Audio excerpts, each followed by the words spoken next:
ദൈവത്തിന് സ്തുതി. പ്രഭാതകിരണത്തിലേക്ക് സ്നേഹവന്ദനം. ഭാഗം 2028. ഇന്ന് ജൂലൈ മാസം 20-ാം തീയതി. ഈ ആണ്ടിലെ 201-ാമത്തെ ദിവസത്തിലെത്തി. വീണ്ടും ഒരു ഞായർ ദിനമാണ്. അതെ, കടന്നുപോയ 200 ദിനങ്ങളെയും ഒന്നും കൂടി ഒന്ന് ഓർത്തെടുക്കേണ്ടതാണ്, നോക്കിക്കാണേണ്ടതാണ്, കാര്യമായിട്ട് സത്യസന്ധമായിട്ട് വിലയിരുത്തേണ്ടതാണ്. എന്തിനാണ്? വന്നുപോയ വീഴ്ചകളെ തിരുത്തിയെടുക്കാൻ വേണ്ടിയാണ്. സാധിക്കുമെന്നേ ഇനിയും ഒന്നും കൂടി ഏറ്റവും നന്നായി ആരംഭിപ്പാനായിട്ട് അല്പനേരവും കാലമെങ്കിലും ഓരോരുത്തരുടെയും ആയുസ്സിന്റെ പുസ്തകത്തിൽ ഉണ്ടാകുമായിരിക്കും. ഈ അവസാന നിമിഷമെങ്കിലും നമ്മളും ഒന്ന് എണീറ്റ് ഓടിയില്ലെങ്കിൽ എന്താവും അവസ്ഥ? കുറെ കൂടി ജാഗ്രത ആകാമായിരുന്നു, കുറെ കൂടി ജീവിതത്തിൽ സംയമനം പുലർത്താമായിരുന്നു, കുറെ കൂടി ജീവിതത്തിൽ സഹിഷ്ണുതയാകാമായിരുന്നു.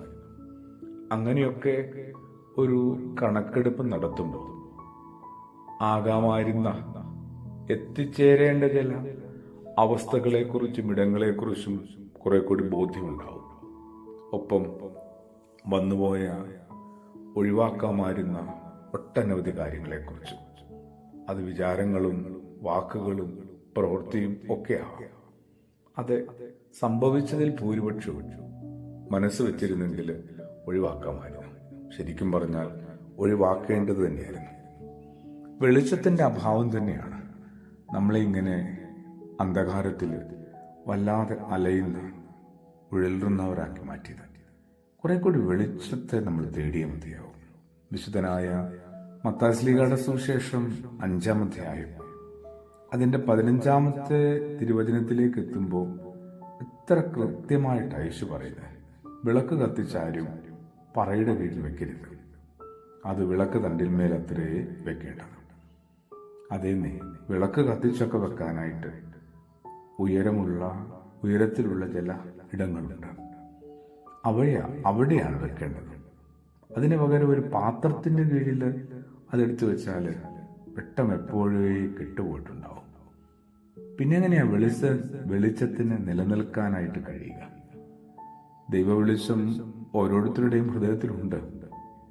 എൻ്റെ ആത്മാവിനെ എൻ്റെ ഉള്ളിൽ നിന്ന് എടുക്കരുത് എന്നൊക്കെ ദാവീദ് നിലവിളിക്കുമ്പോൾ ഉള്ളിൻ്റെ ഉള്ളിലുണ്ട് ഈ ആത്മാവ്, ഈ ദൈവത്തിന്റെ സാന്നിധ്യം.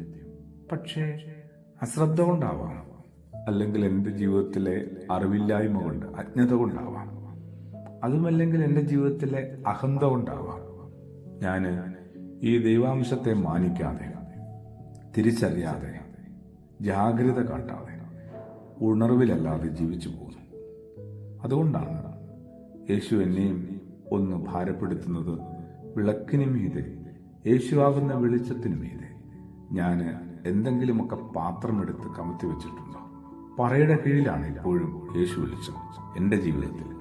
അതൊന്ന് ഉറപ്പുവരുത്താനായിട്ട് ഈ ആണ്ടിലെ ഈ 201-ാമത്തെ ദിവസം ഒന്ന് പ്രയോജനപ്പെടുത്തേണ്ടതാണ്. പ്രാർത്ഥനയോടുകൂടി. ആമേൻ.